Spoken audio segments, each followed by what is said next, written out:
Hey guys, what's up? It's Crown9TCG here with my Invoke MEKK-KNIGHT deck profile for January going into February 2020 with the new ban list, and yeah, I got first place on my locals twice in a 5-round tournament each time. And honestly, I think this deck is amazing. It works perfectly fine. There's some consistency issues I'm still trying to work out, but overall, you know, it's strong, it's a good contender for the meta right now, and I think it's really underestimated, and it can actually go against some really good decks pretty easily. Let's go ahead and go straight into the profile.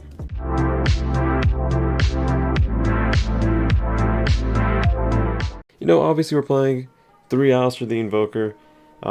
This is never gonna change, ever. Just your normal summon of the deck, the requirement for all your fusions, and that's about it. Not once per turn if you ever get that off, by the way. Then we're also playing for the MEKK-KNIGHT package. We're playing 3 purple, banishes, searches out another MEKK-KNIGHT, comes back in your standby phase, and it's level 8. 2 blues will surge out based up to the number of your opponent's column, which is always between 1 and 3, or sometimes 0, but you know, you want to get the most out of it.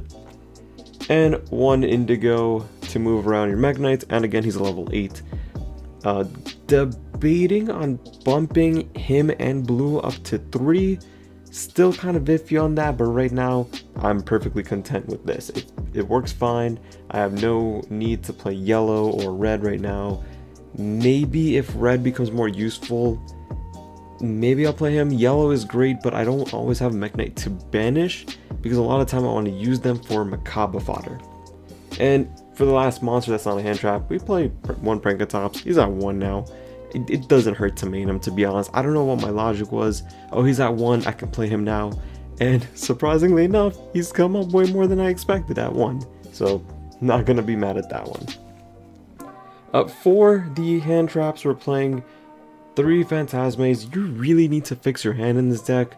And he also protects your Alistair from getting targeted to stop the search. So if they Veiler you or Impermanence you, you can still resolve your Alistair, and that's what's important. And yeah, it's a good body on board. Shuffles your hand and fixes your hand, basically. Also, against the Spiral format, they can't guess your top card again. Maybe. We're playing 3 Ash as well. Probably the best hand trap in the format, and a staple since like 3 years now. Stops a lot of decks, needs to play 3. Also a fire target, which is good. And also we're playing 2 Ghost Ogre. I will, to the end of time, probably play Ogre. I've been playing it for ages every time I play Invoke. The card is good. It's always underestimated. Now that Ladybug is back at 3, more than likely your opponent is not going to do anything once you Ogre them. And against a lot of other decks like Spirals, a lot of time they just can't extend their combos. And if they keep extending, then, you know, well, they had it anyways. But 2 Ogre, perfectly fine. Don't see any reason to bump that up to 3. For the fields, 1 Terraforming, it's at 1. And 3 Meltdowns, surges out your Alistair, protects your fusion summonings, and that's all that's important. No reason to play anything else like Mystic Mine right now. Maybe if the format kind of calls for this deck to play it, maybe I'll play it, but right now it's fine. We also played 3. Yes, I bumped it up to 3. 3 invocations. Now that there's so many people playing Draw Lock, you need to have this in your hand and have Alistair resolve, hopefully, or at least get Alistair one way or another. So if you use Meltdown, search out Alistair, and they Draw Lock you, hopefully you have Invocation in hand to do some kind of play. Maybe even make a Raijin using their Draw Lock. Otherwise, you're kind of just stuck there looking at, like, what do I do now? So Invocation at 3 is kind of a mandatory right now. We're also playing 4 fusions, I suppose. 3 instant fusions, the card that's likely to get banned on the ban list in March. And I'm scared. This card is really insane. There's some really amazing plays that you can do that I will show you guys with instant fusion. And I'm really excited about it. And honestly, he just comes up where, you know, this card comes up a lot. Would not cut it out or bump it down to 2. Because you can always set it for a MEKK-KNIGHT column and kind of like bait it out in case they have like a Cosmic or MST or Twin Twister or something. 2 Pot Desires is the next card. It never comes up. I've actually been debating on cutting this out. My logic between desires has always been you need to play bad cards to make Invoke better. I think Desires is a bad card because if you banish certain pieces of your deck, you're gonna lose. But the only upside is like, hey, you're probably gonna lose anyways, so you need to play this card, and you activate it. If they ash it, cool, you probably have a place to go from there. If they don't ash it, you have an extra 2 cards in your hand. I don't know, it just, every time I resolved it once within 10 rounds, and I banished all 3 invocations. I still won, luckily, but, you know, it just, I feel like I could find better cards to put in its place. If I find anything else out, I'll let you guys know, but right now, 2 Desires. Until I find something else out, this is staying. 2 Call by the Graves, you're going second, so unfortunately you can't really play 3 to its maximum potential. If there is a going first Invoke variant, I'll likely play 3. There's Windwitch Invoke, but probably not going to be doing that. I don't think it's a good variant. But 2, it's fine. It stops your opponent from hand trapping you, and also, worst case scenario, they make you go first. Hopefully you draw it, you said it. And this card has come up a lot like that. I'm still playing 2 Cosmic Cyclone. I know the Orcus like variants are kind of like not as consistent now, but for me it's more of like that 1-for-1. You can always cut this out for MST or Twin Twister. I just feel like I need to play main deck back row hate somehow, and this was the best way to do it and the most consistent way to do it, because if I do go against Orcus or Salad, it forces the bait a bit harder. But yeah, you can also play MST if you want, or Twin Twister, it's up to you. I just think Cosmic is just still, for right now, better. For the unfortunate part of my deck, Mind Control at 2. This was expected to come, you know, I've been saying this for a while. I don't know how that card has been at 3. I don't know how this card is going to stay at 2, but it's at 2. Luckily I've seen it every time I needed it, so there we go. Great card. It's good for link climbing. And for the last spell of the deck, 1 Emergency Teleport for the Ogre. This has come up a lot more than I wanted it to say it did. If I was going first, I would set it, activate it on my opponent's standby phase, and if they ever made a play, activate the Ghost Ogre on the field. And that was fantastic. And, you know, if it was my turn, I would activate it, summon Alistair and Ogre, and link climb, go into Alistair Link, now have a free Macabre. It came up a lot, and I think that, you know, it's just good. I wouldn't cut this out. And for the traps, because I'm playing traps, it's 3 impermanences. I know there's a debate between like Valor, Chalice, and Impermanence. I think just Impermanence is overall the best out of the 3. Valor is nice because yes, it's a light target for your deck. Yes, it's incredibly cheap. But the only downside is they can call by the Grave It. Impermanence is something that you can play on your turn and your opponent's turn. And, you know, that's a great option. There's also the whole fact of like you can play Chalice, which is great if it's on your turn. Because you can stop something like Abyss Dweller when they chain it. But I don't know. I think Chalice is fine, just too slow. Valor is good, just too many options around it. And overall, I think Impermanence is just the best option. And that's it for the main deck 40 cards. Like I said, besides Desires, I'm very happy with the deck. Let's go with the extra deck now. We have 2 Macabres.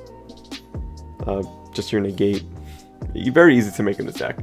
2 Purgatrios. I know a lot of people still only play 1.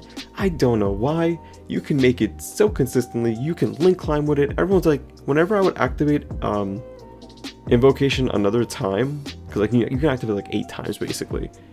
I would be like, hey, you know, make another Purgatrio. Like, you play 2 of them? It's like, yes, I play 2 of them. Because you have fire options. All Mirage is a fire option. And then when you link climb your first Purgatrio, you use the one in the graveyard for the second Purgatrio. It's good logic, in my opinion. For the next Invoke target, we're playing Caliga. If you need to stall out, if they make you go first, you make Caliga, and you pass. That's it. You hope they don't have an out to it.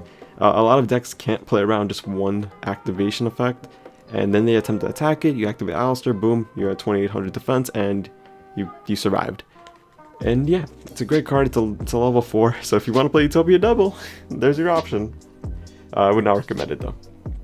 That's it for the Invoke monsters. I want to try and find a way to get Raging in there, and maybe I'll book a Law in the deck. So we'll see where that goes. If I'll update that if it ever happens. So For the instant fusion targets, we're playing 1000 and Millennium Eye.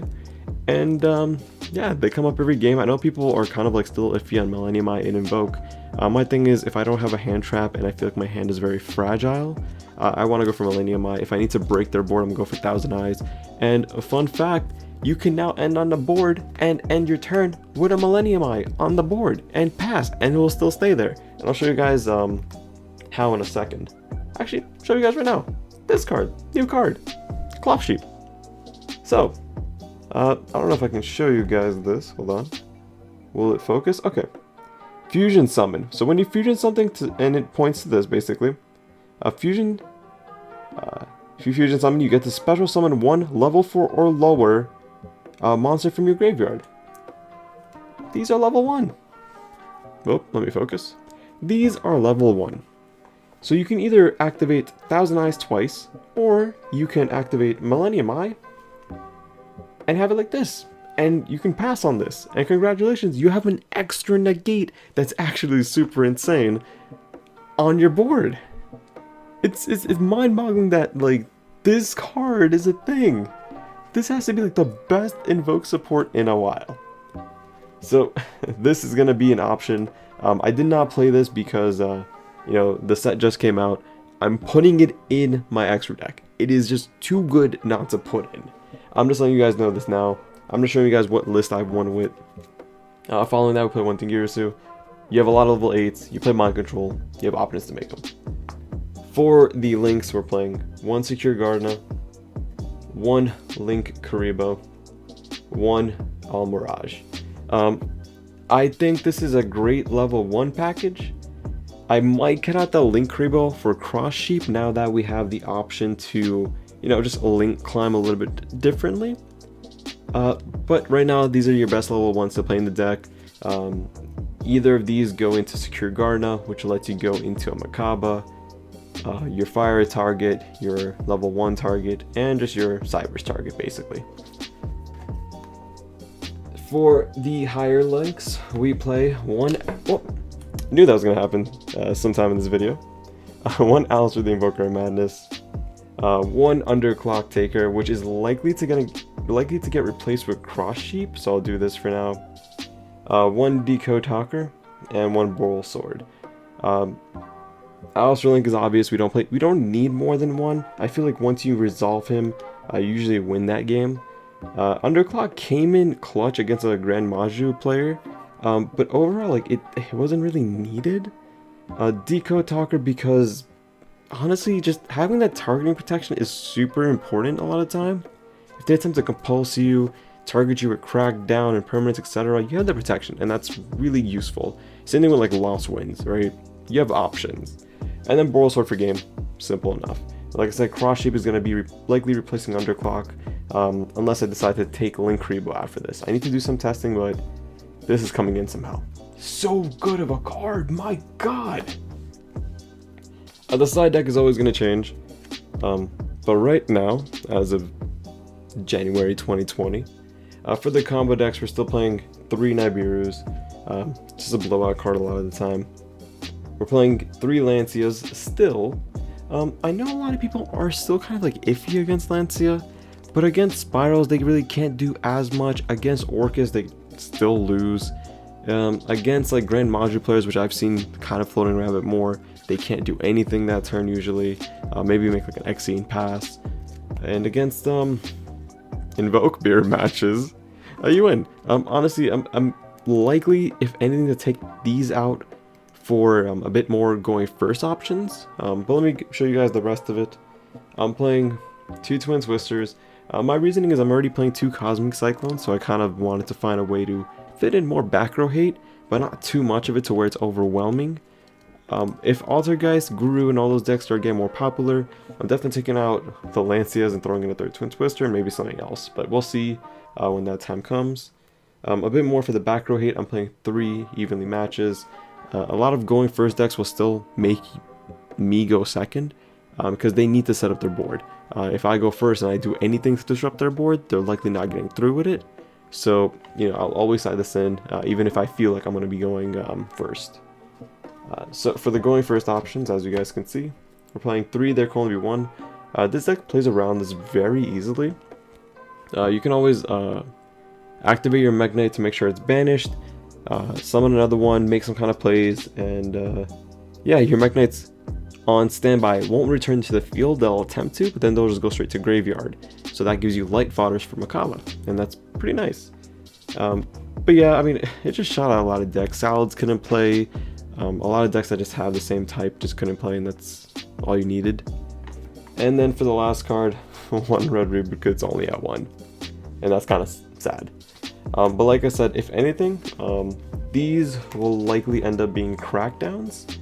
I want to find a way to make a side deck that lets me go first and second. A lot of people who made me go second, even when I sided in things like there could only be 1, just setting it and passing, if that was my best play, was enough a lot of the time. So small things do help, and this is kind of like iffy in the format right now. You can replace these for draw lock as well. I think draw lock is good. I just don't think it shuts down spirals that people think they do. I've seen people play around it. I still seen them make small negate boards. You just gotta know what to play, and right now I think this might be kind of out of the format. But that's it for my deck profile. Hope you guys liked it. Also, some quick mentions. This is a great option as well for your link 1s. I just don't like that you can't link climb with it the turn it's summoned, so I don't like it for that reason. But if your opponent has a really strong extra monster zone, in battle phase, if you attempt to attack, you can bounce this back to your extra deck and that back to the extra deck. And I guess it's a compulse, but I don't know. I just don't think gravity control is going to be as good as people think, at least in this deck. And yeah, that's it. If you have any questions, comments, or suggestions, let me know down below. I'll answer them the best I can. And thank you for watching. Take care.